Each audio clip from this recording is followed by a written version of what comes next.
উত্তীৰ্ণ হৈছে কোনটো হেৰিৰ পৰা উত্তীৰ্ণ হৈছে? মই ৩৬ নং মধ্য মিছামৰাৰ ২ নং দুডাঙৰ পৰা মানে ৰাইজে মনোনীত কৰি মোক মানে জিকালে। তাৰপিছত ভাল লাগিছে। কালি দিনটো আৰু বিশেষ আছিল আমাৰ কাৰণে, সকলোৰে কাৰণে বিশেষ আছিল। সকলো ৰাইজ এতিয়াও আছে, দেখিছে আৰু বহিও আছে। বহুত সহায় কৰিলে ৰাইজে মোক। কি বুলি ধন্যবাদ দিম ভাষাৰেও বুজাব নোৱাৰোঁ। তেওঁলোকৰ লগত মানে তেওঁলোকৰ হেৰিয়ত মই চিৰকৃতজ্ঞ হৈ ৰ'ম সদায়। ৰাজনীতি এয়া আপোনাৰ প্ৰথম নেকি? ৰাজনীতি এয়া মোৰ প্ৰথম জীৱনত, প্ৰথম খোজ পেলাইছোঁ। ভাল লাগিছে। হয়, আপুনি প্ৰথম খোজ পেলাইছে, খোজ পেলাই আপুনি জয়ী হৈছে, আপুনি তাৰ বাবে ধন্যবাদ আপুনি কাক দিব?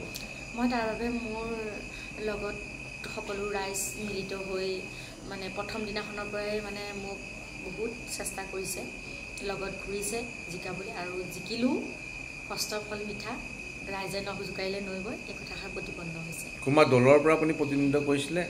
দলৰ বুলি এতিয়াতো ৱাৰ্ড মেম্বাৰ দলৰ কথা নাহে, নিদলীয় সকলোবোৰ, কিন্তু হ'লেও মোক ৰাইজে বহুত সমৰ্থন কৰিছে। ৰাইজে মোৰ দল, ৰাইজে মোৰ সকলো।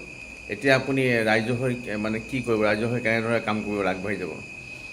আমাৰ ৱাৰ্ডটোত কৰিবলগীয়া বহুখিনি কাম আছে। ৰাইজে মোক অৱগত কৰিছে, জনাইছে, আৰু সকলোবোৰ জনাই মোক মানে আগবাঢ়ি যাবলৈ তেওঁলোকে সাহস দিছে, আশীৰ্বাদ কৰিছে। আৰু এই সকলোবোৰ ৰাইজ আৰু মোৰ ৱাৰ্ডটো মই সদায় লগত লৈ আগবাঢ়িবলৈ চেষ্টা কৰিম। এগৰাকী নতুন প্ৰজন্মৰ যুৱতী মানে ৰাজনীতিলৈ আহিছে, ৰাইজৰ হৈ কাম কৰিবলৈ আহিছে, আপুনি কি ক'ব?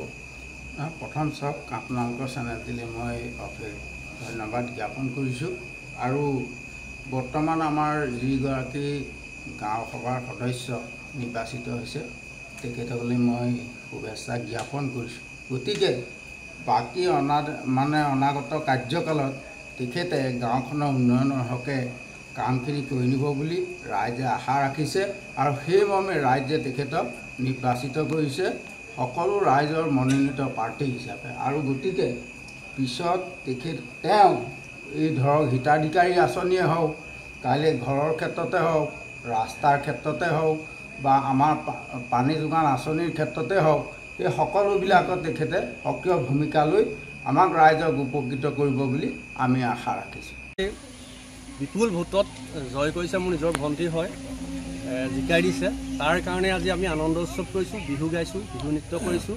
সেইখিনি কাৰণে ৰাইজেও ছাপোৰ্ট কৰিছে, সেইকাৰণে বহুত আনন্দিত আমি। আপুনি ৰাইজৰ হৈ আপুনি ভৱিষ্যতে ৰাইজক আনন্দ দিব পাৰিব? পাৰিম, দৃঢ় বিশ্বাস আছে, কাৰণ নিজৰ বিশ্বাসে বহুত ওপৰলৈ মানুহক লৈ যাব পাৰে। নিজৰ বহুত বিশ্বাস আছে, পাৰিম। আৰু ৰাইজৰ পৰা বহুতখিনি আশীৰ্বাদো পাইছে, সেইটো কাৰণে ৰাইজে বহুত ছাপোৰ্ট কৰিছে। ৱাৰ্ডটোত মানে বহুতখিনি কৰিবলগীয়া কাম আছে, আৰু সেইখিনি তাই কৰিব বুলি আমাৰ বিশ্বাস আছে সম্পূৰ্ণ। মই সদায় অটুট ৰাখিবলৈ চেষ্টা কৰিম, ৰাইজক মই লগত লৈ আগবাঢ়ি যাম।